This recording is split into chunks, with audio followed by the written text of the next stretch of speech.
Welcome back to Finance Friday. It's another special edition of Money Girl where I answer your burning money questions.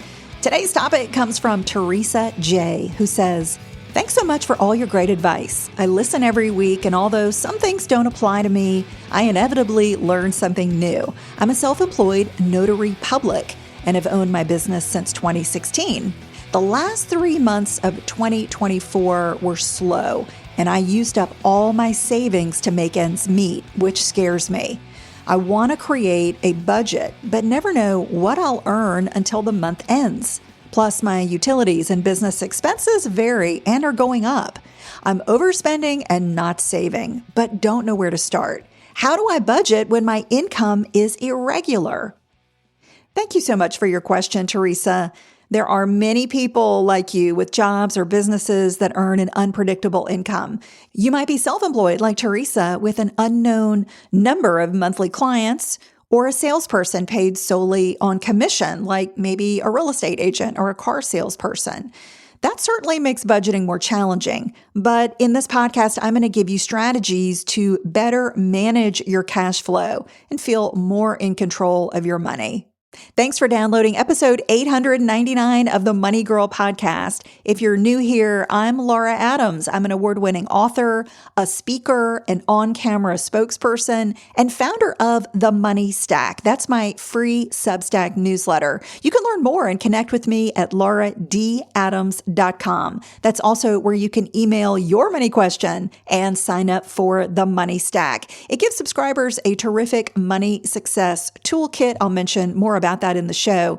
And you can also record a brief question or comment by calling our voicemail line at 302-364-0308. I hope to hear from you.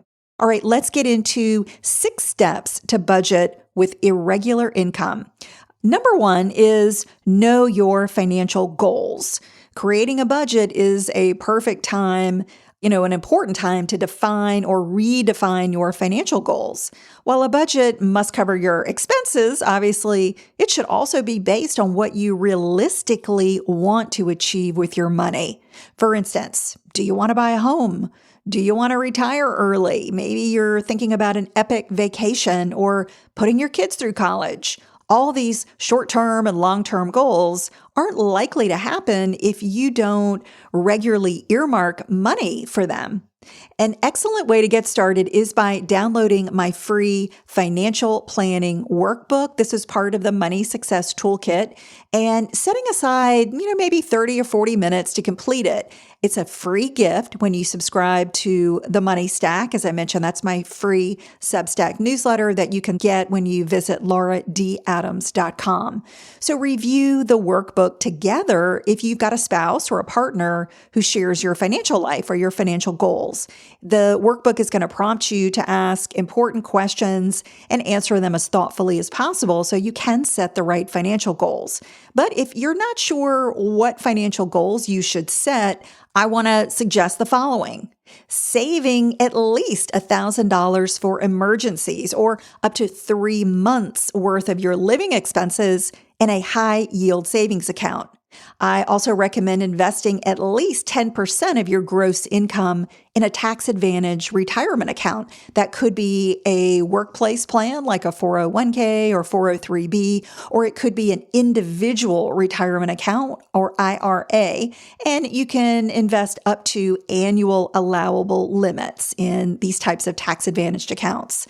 Another great goal might be paying down debt, working from the highest to the lowest interest rate. Adding timelines for achieving each of your financial goals will help you guide your budget.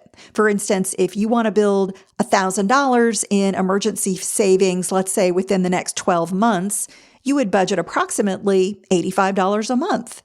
If you want to maximize an IRA by contributing the 2025 limit, which is $7,000 if you're under 50, that would be about $580 per month. Okay, the second step to budgeting when you've got irregular income is to determine your average living expenses. So after considering your financial goals, this next step to budgeting is all about looking at your expenses and determining, what's a reasonable average. These are going to be your necessary expenses that you likely can't reduce or eliminate, like housing, food, insurance, transportation, and healthcare. You'll need to gather the past 3 months of your financial transactions or more. If you have a year available, that would be great.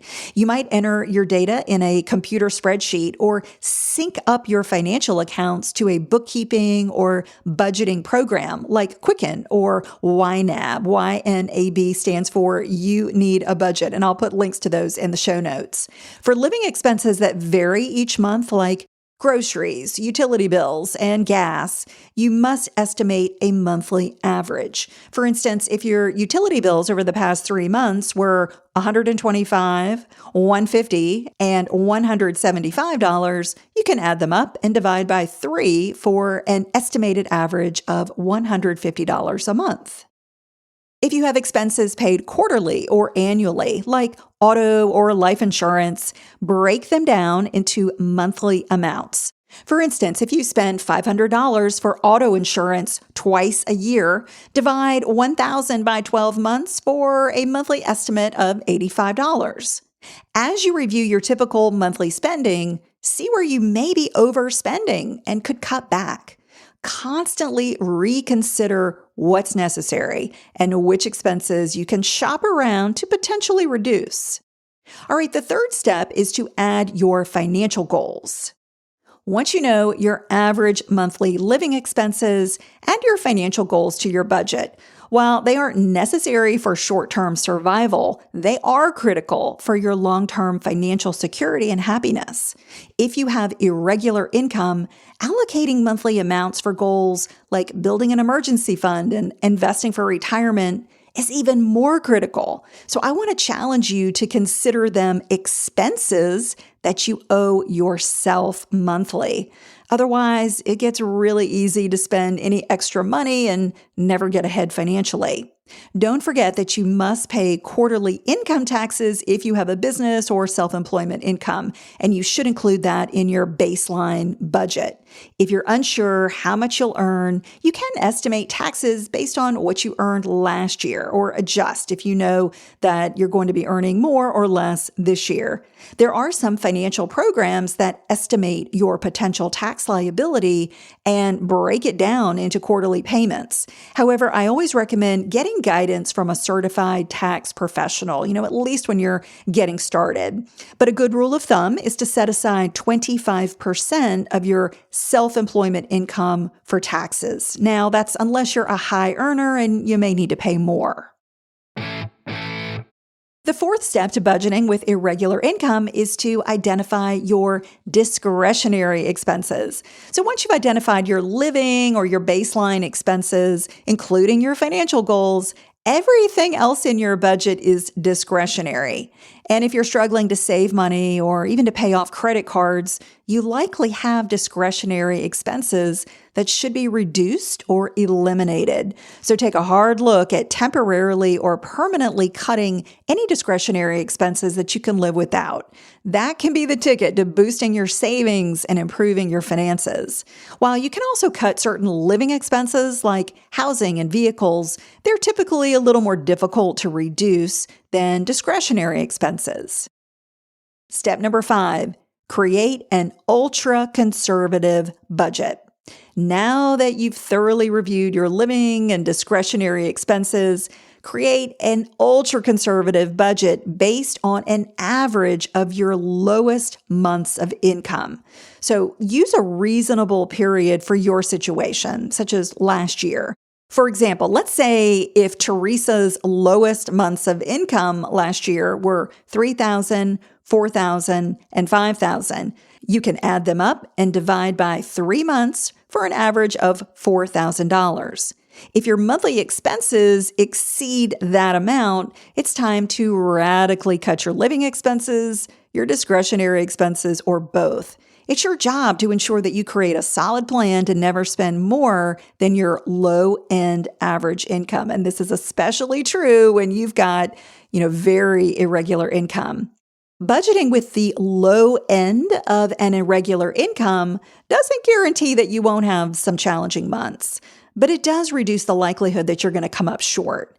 And when you earn more than your low end average, you're going to have a financial cushion, which I'll explain how to manage next.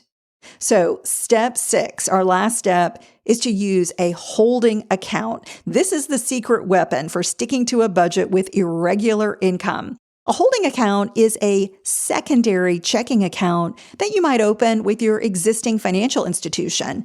This account is where your income should go until you transfer it to another account, like your primary checking or a high-interest savings account. To smooth out your finances when you have irregular income, you must transfer a set amount from your holding account to cover your expenses.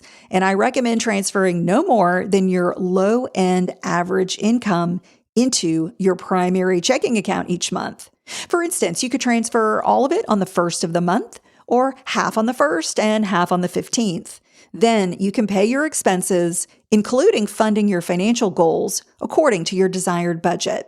Using my previous example, let's say you make $5,000 and you put it into your holding account. You would only transfer $4,000, which was your average low-end income, into your checking account. The leftover $1,000 would remain in your holding account as a cushion that you only tap if your income dips below $4,000 in any given month. So make a goal to build up at least 2 months of your high-end average income as a reserve. For instance, let's say the average of Teresa's 3 highest earning months from last year is $7,000. She would slowly build up her holding account to $14,000. You're going to obviously take some time to do that, but that might be a good goal to shoot for. This strategy will allow you to pay yourself a consistent monthly amount instead of feeling like you're on a roller coaster of irregular income. Your higher income months can balance out the lower income months, allowing you to build a safety surplus in your holding account over time.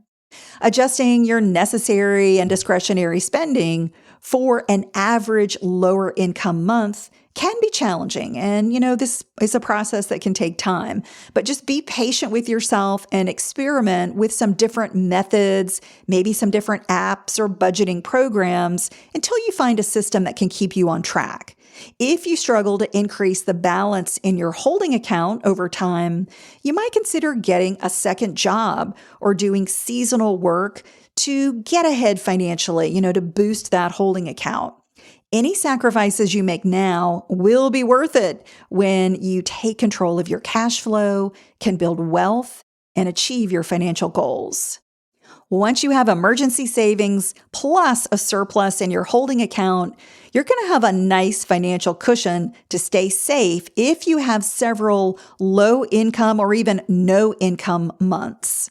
Teresa, I hope this has been helpful. I hope you'll let me know how it goes if you can put this system into place. And if you're somebody who is thinking about making a career shift into self-employment or maybe earning some money on the side, this system of using a holding account, may be something that can help you manage money as well. Before we go, here's a quick reminder to subscribe to The Money Stack, my Substack newsletter, when you visit lauradadams.com. It's filled with money tips, tools, news, challenges, and things I enjoy. You can subscribe for free or become a paid member with access to live educational events. That's all for now. I'll talk to you soon. Until then, here's to living a richer life. Money Girl is a quick and dirty tips podcast, and we have a terrific team that I want to thank. Steve Rickyberg audio engineers the show. Brandon Gachis is our wonderful director of podcast. Holly Hutchins is our digital operations specialist. Morgan Christensen is our advertising operations specialist. Davina Tomlin is our marketing and publicity associate. And Nathaniel Hoops is our marketing contractor.